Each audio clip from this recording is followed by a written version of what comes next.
2 ਸਾਲ ਦੀ ਉਮਰ ਦੇ ਵਿੱਚ ਮੇਰੀ ਜਿਹੜੀ ਰਾਈਟ ਲੈਗ ਸੀ ਉਹ ਡਿਊ ਟੂ ਪੋਲੀਓ ਇਹਨੇ ਕੰਮ ਕਰਨਾ ਬੰਦ ਕਰਤਾ ਸੀ। ਉਸ ਸਮਾਜ ਕਰਕੇ ਮੈਂ ਆਪਣਾ ਜਿਹੜਾ ਬਚਪਨ ਸੀਗਾ ਉਹਨੂੰ ਹੰਢਾ ਨਹੀਂ ਪਾਇਆ।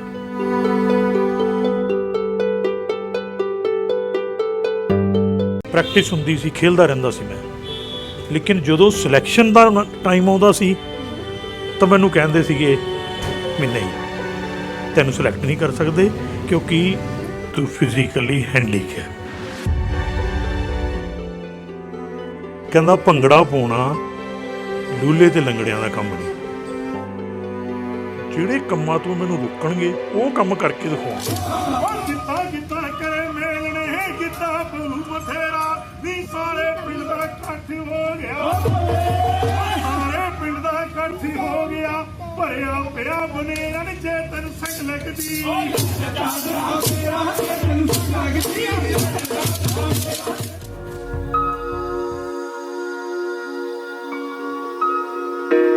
ਇੱਕ 11 ਸਾਲ ਦਾ ਬੱਚਾ ਕਲਾਸ ਵਿੱਚ ਬੈਠਾ ਹੁੰਦਾ ਹੈ ਤੇ ਸਪੋਰਟਸ ਡਿਪਾਰਟਮੈਂਟ ਤੋਂ ਕੋਈ ਆਉਂਦਾ ਹੈ ਤੇ ਉੱਥੇ ਪੁੱਛਦਾ ਹੈ 40 ਬੱਚਿਆਂ ਵਿੱਚੋਂ 39 ਬੱਚਿਆਂ ਨੂੰ ਪੁੱਛਦਾ ਹੈ ਕਿ ਤੁਹਾਡੇ ਵਿੱਚੋਂ ਕੌਣ-ਕੌਣ ਹੈ ਜੋ ਫਲਾਣੀ ਖੇਡ ਵਿੱਚ ਪਾਰਟਿਸਿਪੇਟ ਕਰਨਾ ਚਾਹੁੰਦਾ ਹੈ, ਪਰ ਉਸ ਇੱਕ ਬੱਚੇ ਨੂੰ ਨਹੀਂ ਪੁੱਛਿਆ ਜਾਂਦਾ ਕਿਉਂਕਿ ਇਹ ਮੰਨਿਆ ਜਾਂਦਾ ਹੈ ਕਿ ਉਹ ਬੱਚਾ ਖੇਡਾਂ ਵਿੱਚ ਪਾਰਟਿਸਿਪੇਟ ਨਹੀਂ ਕਰ ਪਾਊਗਾ।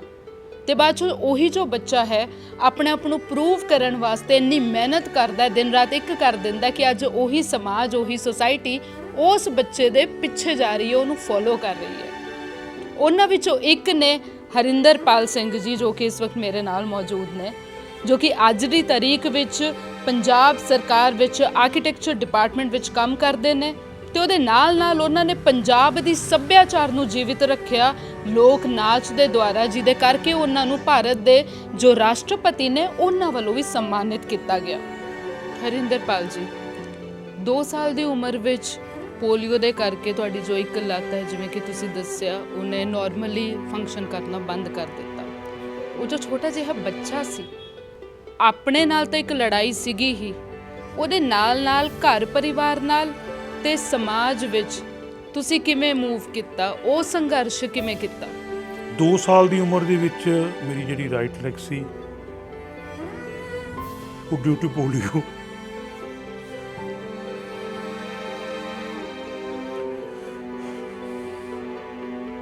ਇਹਨੇ ਕੰਮ ਕਰਨਾ ਬੰਦ ਕਰਤਾ ਸੀ।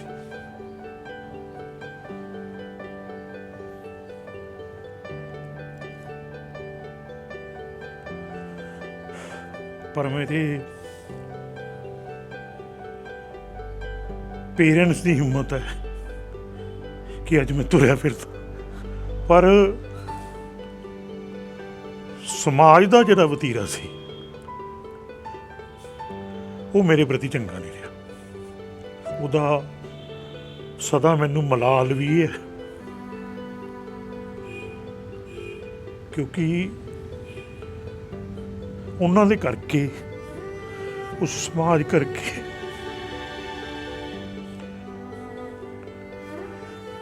ਮੈਂ ਆਪਣਾ ਜਿਹੜਾ ਬਚਪਨ ਸੀਗਾ ਉਹਨੂੰ ਹੰਢਾ ਨਹੀਂ ਪਾਇਆ। ਲੋਕਾਂ ਨੂੰ ਇਹ ਲੱਗਦਾ ਸੀਗਾ ਕਿ ਇਹਦੀ ਜਿਹੜੀ ਡਿਸੇਬਿਲਿਟੀ ਹੈ, ਇਹਦੀ ਜਿਹੜੀ ਲੱਤ ਖਰਾਬ ਹੈ, ਉਹਦੇ ਕਰਕੇ ਇਹ ਕੋਈ ਵੀ ਕੰਮ ਕਰਨ ਦੇ ਕਾਬਿਲ ਨਹੀਂ ਹੈ। ਹਾਈ ਸਕੂਲ ਦੇ ਵਿੱਚ ਗਿਆ, ਉੱਥੇ ਜਿਹੜੀਆਂ ਪ੍ਰੋਬਲਮ ਮੈਨੂੰ ਫੇਸ ਕਰਨੀਆਂ ਪਈਆਂ ਉਹ ਮੇਰੇ ਜ਼ਿਹਨ ਵਿੱਚ ਵੀ ਨਹੀਂ ਸੀ। ਮੈਂ ਕਦੇ ਸੋਚਿਆ ਨਹੀਂ ਸੀ ਕਿ ਮੈਨੂੰ ਆਪਣੀ ਲਾਈਫ ਜਿਉਣ ਦੇ ਲਈ ਇਹ ਕੁਝ ਸਹਿਣਾ ਪਏਗਾ। ਮੈਨੂੰ ਇਹ ਲੱਗਦਾ ਸੀਗਾ ਵੀ ਇੱਕ ਵਰਡ ਹੈ ਪੰਜਾਬੀ ਦੇ ਵਿੱਚ ਵਿਚਾਰਾ, ਵੀ ਇੱਕ ਵਿਚਾਰਾ ਅਜਿਹਾ ਬੰਦਾ ਹੈ, ਉਹ ਸਕੂਲ ਆਉਂਦਾ ਹੈ, ਇੱਕ ਡੈਸਕ ਤੇ ਬਹਿ ਜਾਂਦਾ ਹੈ, ਉੱਥੇ ਸਮਾਜ ਦੇ ਨਾਲ ਉਹਦਾ ਕੋਈ ਲੈਣ ਦੇਣ ਨਹੀਂ ਹੈ, ਦੁਨੀਆਦਾਰੀ ਨਾਲ ਉਹਦਾ ਕੋਈ ਲੈਣ ਦੇਣ ਨਹੀਂ ਹੈ, ਕਿਉਂਕਿ ਉਹਦੇ ਵਿੱਚ ਇੱਕ ਘਾਟ ਹੈ। ਫਿਰ ਉਸ ਕਮੀ ਨੂੰ ਮੈਂ ਆਪਣਾ ਦ੍ਰਿੜ ਇਰਾਦਾ ਬਣਾਇਆ। ਸਕੂਲ ਟਾਈਮ ਤੇ ਵੀ ਮੈਂ ਰੱਜ ਕੇ ਸਪੋਰਟਸ ਕੀਤੀ। मैं टेबल टेनिस खेडी, बैडमिंटन खेडी, बास्केटबाल खेडी, क्रिकेट खेडी और ਜਿਹੜੀ ਸਭ ਤੋਂ ਖਤਰਨਾਕ ਗੇਮ ਕਬੱਡੀ ਉਹ ਹੀ ਮੈਂ ਖੇਡਦਾ ਰਿਹਾ ਨੋਰਮਲ ਬੰਦਿਆਂ ਦੇ ਨਾਲ। ਪ੍ਰੈਕਟਿਸ ਹੁੰਦੀ ਸੀ, ਖੇਡਦਾ ਰਹਿੰਦਾ ਸੀ ਮੈਂ।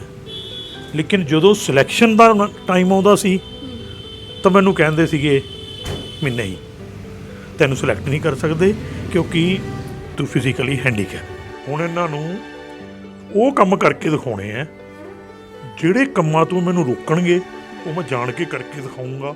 ਔਰ ਜਿਹੜੀ ਚੀਜ਼ ਤੋਂ ਅੱਜ ਤੱਕ ਮੇਰੇ ਕੈਟੇਗਰੀ ਦੇ ਲੋਕਾਂ ਨੇ ਅਵਾਇਡ ਕੀਤਾ ਹੈ, ਮੈਂ ਉਸ ਕੈਟੇਗਰੀ 'ਚ ਜਾਣਾ ਹੀ ਜਾਣਾ। ਫਿਰ ਦੋ ਪੈਰਲਲ ਚੀਜ਼ਾਂ ਮੇਰੇ ਲਈ ਇੱਕ ਚੈਲੰਜ ਸੀ। ਇੱਕ ਤਾਂ ਚੈਲੰਜ ਇਹ ਸੀ ਕਿ ਮੇਰੀ ਜਿਹੜੀ ਸਰਕਾਰੀ ਜੌਬ ਕਿੱਦਾਂ ਲੱਗੇ। ਦੂਸਰਾ ਚੈਲੰਜ ਮੇਰਾ ਇਹ ਸੀ ਕਿ ਮੈਂ ਇਸ ਜੌਬ ਤੋਂ ਇਲਾਵਾ ਕੋਈ ਇਹੋ ਜਿਹਾ ਕੰਮ ਕਰਨਾ ਹੈ ਕਿ ਜਿਹੜਾ ਚੰਡੀਗੜ੍ਹ ਸ਼ਹਿਰ ਹੈ ਉਹਦੇ ਵਿੱਚ ਆਇਡੈਂਟੀਟੀ ਬਣਾਉਣੀ ਹੈ। ਪੰਜਾਬ ਕਲਾ ਭਵਨ ਸੈਕਟਰ 16 ਦੇ ਵਿੱਚ ਉਦੋਂ ਮੇਰੇ ਜਿਹੜੇ ਗੁਰੂ ਜੀ ਨੇ, ਜਿਨ੍ਹਾਂ ਦੀ ਬਦੌਲਤ ਅੱਜ ਮੈਂ ਸਾਰਾ ਕੁਛ ਹਾਂ, ਸਰਦਾਰ ਭਾਗ ਸਿੰਘ ਜੀ ਤੇ ਨਰਿੰਦਰ ਨਿੰਦੀ ਭਾਜੀ, ਇਹ ਉੱਥੇ ਪੰਜਾਬ ਕਲਾ ਭਵਨ ਦੇ ਵਿੱਚ ਸ਼ਾਮ ਨੂੰ ਵਰਕਸ਼ਾਪ ਲਾਇਆ ਕਰਦੇ ਸੀ ਕਲਚਰ ਦੀਆਂ। ਮੈਨੂੰ ਸ਼ੌਂਕ ਸੀਗਾ ਕਲਚਰ ਦਾ ਸ਼ੁਰੂ ਤੋਂ, ਪਰ ਮੈਨੂੰ ਮੌਕਾ ਨਹੀਂ ਮਿਲਿਆ ਸੀ ਕਦੇ। ਇੱਕ ਇਹੋ ਜਿਹਾ ਇਨਸੀਡੈਂਟ ਹੋਇਆ ਕਿ ਮੇਰੀ ਜਿਹੜੀ ਇਹ ਲਾਈਨ ਸੀ ਉਹ ਪ੍ਰੋਪਰ ਇੱਕ ਜਿਹੜੇ ਫੋਕ ਡਾਂਸ ਵੱਲ ਮੈਨੂੰ ਜਾਣਾ ਪਿਆ। ਉਹ ਗੱਲ ਇਹ ਹੋਈ ਕਿ ਉੱਥੇ ਅਲੱਗ-ਅਲੱਗ ਹੋਰ ਵੀ ਟੀਮਾਂ ਰਿਹਰਸਲ ਕਰਦੀਆਂ ਸੀ ਕਲਾ ਭਵਨ ਦੇ ਵਿੱਚ, ਪੂਰਾ ਮੇਲਾ ਲੱਗਦਾ ਹੁੰਦਾ ਸੀ। ਮੈਂ ਉਹਨਾਂ ਨੂੰ ਦੇਖਦਾ ਰਹਿੰਦਾ ਸੀ, ਜਿਵੇਂ ਉਹ ਕਰਦੇ ਸੀ ਮੈਂ ਘਰੇ ਪ੍ਰੈਕਟਿਸ ਕਰਦਾ ਰਹਿੰਦਾ ਸੀ। ਜਿੱਦਣ ਪਰਫਾਰਮੈਂਸ ਸੀ, ਸੰਡੇ ਸੀ, ਮੈਂ ਵੀ 2 ਵਜੇ ਪਹੁੰਚ ਗਿਆ। ਉਹਨਾਂ ਨੂੰ ਨਾਲ ਕੰਮ-ਕੁਮ ਕਰਾਉਂਦਾ ਰਿਹਾ, ਹੈਲਪ ਕਰਦਾ ਰਿਹਾ, ਚਲੋ ਹੋ ਗਿਆ। ਲੇਕਿਨ ਉਹਨਾਂ ਦੇ ਵਿੱਚ ਨਾ ਇੱਕ ਟੈਨਸ਼ਨ ਹੋਈ ਪਈ ਸੀ। ਕਹਿੰਦੇ ਭਾਜੀ ਕੀ ਦੱਸੀਏ, ਕਹਿੰਦੇ ਗੱਲ ਇੱਦਾਂ ਹੈ ਕਿ ਸਾਡਾ ਇੱਕ ਮੁੰਡੇ ਦਾ ਐਕਸੀਡੈਂਟ ਹੋ ਗਿਆ ਤੇ ਉਹ PGI ਹੈ। ਮੈਂ ਕਿਹਾ ਵੀ ਇੱਕ ਕੰਮ ਕਰੋ, ਵੀ ਤੁਹਾਡੀ ਮੈਂ ਹੱਲ ਕਰ ਸਕਦਾ। ਜਿੰਨੀ ਤੁਸੀਂ ਪ੍ਰੈਕਟਿਸ ਕੀਤੀ ਹੈ ਉਹਦੇ 'ਚੋਂ ਸਿਰਫ 2 ਸਟੈਪ ਨਹੀਂ ਆਉਂਦੇ ਮੈਨੂੰ। ਉਹ ਐਕਚੁਅਲੀ ਬੈਠਕ ਵਾਲੇ ਸੀ ਜ਼ਿਆਦਾ। ਮੈਂ ਕਿਹਾ 2 ਸਟੈਪ ਕੱਟ ਦੋ, ਮੈਂ ਤੁਹਾਡਾ ਸਾਰਾ ਭੰਗੜਾ ਮੈਨੂੰ ਆਉਂਦਾ, ਕਰਾ ਕੇ ਦਿਖਾ ਲਓ।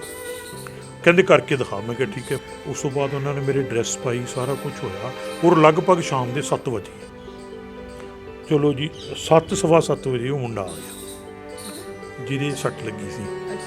ਉਹ ਮੁੰਡਾ ਆ ਕੇ ਉਹਨੇ ਦੇਖਿਆ ਵੀ ਇਹ ਡਰੈਸ ਪਾਈ ਬੈਠਾ ਮੇਰੀ ਜਗ੍ਹਾ ਤੇ। ਮੈਨੂੰ ਕਹਿੰਦੇ ਜੀ ਤੁਸੀਂ ਡਰੈਸ ਉਤਾਰੋ। ਬਹਿਸ ਕਰਦੇ ਕਰਦੇ ਉਹਨੇ ਇੱਕ ਵਰਡ ਬੋਲਤਾ,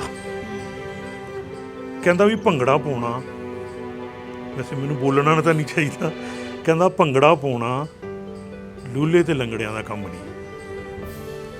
ਮੈਂ ਵਿਦ ਰਿਸਪੈਕਟ ਆਪਣੀ ਡਰੈਸ ਤੇ ਟਰਬਨ ਉਹਦੇ ਹੈਂਡਓਵਰ ਕਰਿਆ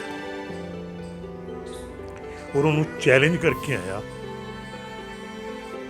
ਕਿ ਜਿਹੜੀ ਤੂੰ ਵਰਡਿੰਗ ਬੋਲੀ ਹੈ ਆਪਣੀ ਵਰਡਿੰਗ ਤੇ ਰਹੀ, ਤੈਨੂੰ ਦੁਨੀਆ 'ਚ ਇਹੋ ਜਿਹੇ ਬੰਦੇ ਨਚਾ ਕੇ ਦਿਖਾਊਂਗਾ, ਦੁਨੀਆ ਖੜ ਕੇ ਵੇਖੀ।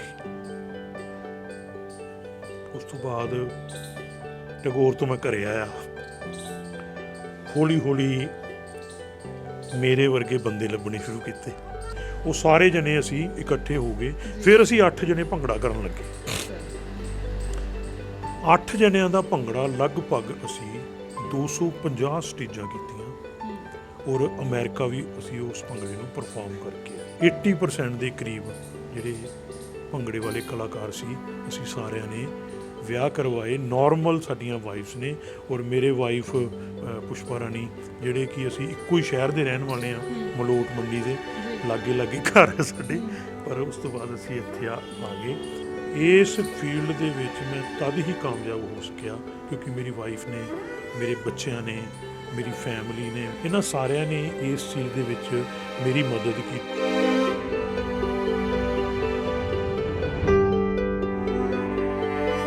1995 ਦੇ ਵਿੱਚ ਸਾਡੀ ਇਸ ਕਲਾ ਨੂੰ ਰੈਕੋਗਨਾਈਜ਼ ਕੀਤਾ ਲਿਮਕਾ ਬੁੱਕ ਆਫ ਰਿਕਾਰਡ ਨੇ, first disable folk dance group in India. ਇਸ ਦੀ ਅਚੀਵਮੈਂਟਾਂ ਦੀ ਬਦੌਲਤ ਮੈਨੂੰ 1999 ਦੇ ਵਿੱਚ ਪਹਿਲਾਂ ਨੈਸ਼ਨਲ ਕ੍ਰੀਏਟਿਵ ਡਿਸੇਬਲ ਅਵਾਰਡ ਜਿਹੜਾ ਕਿ ministry of social welfare and empowerment ministry ਨੇ ਮੈਨੂੰ ਦਿੱਤਾ, ਜਿਹੜਾ ਕਿ ਰਾਸ਼ਟਰਪਤੀ ਜੀ ਵੱਲੋਂ ਸੀਗਾ। ਪਲੱਸ ਦੂਸਰਾ ਨੈਸ਼ਨਲ ਯੂਥ ਅਵਾਰਡ ਉਹ ministry of youth affair and sports government of India ਵੱਲੋਂ ਮੈਨੂੰ ਦਿੱਤਾ ਗਿਆ। ਤੁਸੀਂ ਆਪਣੇ ਜਜ਼ਬੇ ਨਾਲ, ਆਪਣੀ ਜ਼ਿੱਦ ਨਾਲ ਜੋ ਹਾਸਲ ਕਰਨਾ ਚਾਹੁੰਦੇ ਸੀ ਕੀਤਾ, ਇੱਕ ਅੱਛੀ ਨੌਕਰੀ ਪਾਈ, ਆਪਣੀ ਪਹਿਚਾਣ ਬਣਾਈ, ਪਰ ਉਹ 11 ਸਾਲ ਦਾ ਬੱਚਾ ਜੋ ਕਿ ਸਮਾਜ ਦੇ ਹੱਥੀਂ ਮਾਨਸਿਕ ਸ਼ੋਸ਼ਣ ਜੋ ਉਹਨੇ ਸਫ਼ਰ ਕੀਤਾ, ਤੇ ਅੱਜ ਇੱਕ 52 ਸਾਲ ਦਾ ਜੋ ਅੱਜ ਇੱਕ ਗਰੋਨ ਅਪ ਮੈਨ ਹੈ, ਉਹ ਜੋ ਸਮਾਜ ਦਾ ਜੋ ਰਵੱਈਆ ਹੈ ਉਹਦੇ ਵਿੱਚ ਕੋਈ ਬਦਲਾਵ ਦੇਖਿਆ? ਸਮਾਜ ਦਾ ਸਾਡੇ ਪ੍ਰਤੀ ਰਵੱਈਆ ਹੈ, ਚਾਹੇ ਉਹ ਸਰਕਾਰਾਂ ਦਾ ਹੈ, ਚਾਹੇ ਉਹ ਪ੍ਰਾਈਵੇਟ ਲੋਕਾਂ ਦਾ, ਪ੍ਰਾਈਵੇਟ ਅਦਾਰਿਆਂ ਦਾ, ਚਾਹੇ ਉਹ ਜਿਹੜੀ ਸਾਡੀਆਂ ਫੈਸਿਲਿਟੀਆਂ ਮਿਲਦੀਆਂ ਉਹਨਾਂ ਪ੍ਰਤੀ ਹੈ, ਉਹ ਹਜੇ ਤੱਕ ਉਸ ਲੈਵਲ ਤੇ ਨਹੀਂ ਪਹੁੰਚਿਆ ਜਿੱਥੇ ਪਹੁੰਚਣਾ ਚਾਹੀਦਾ।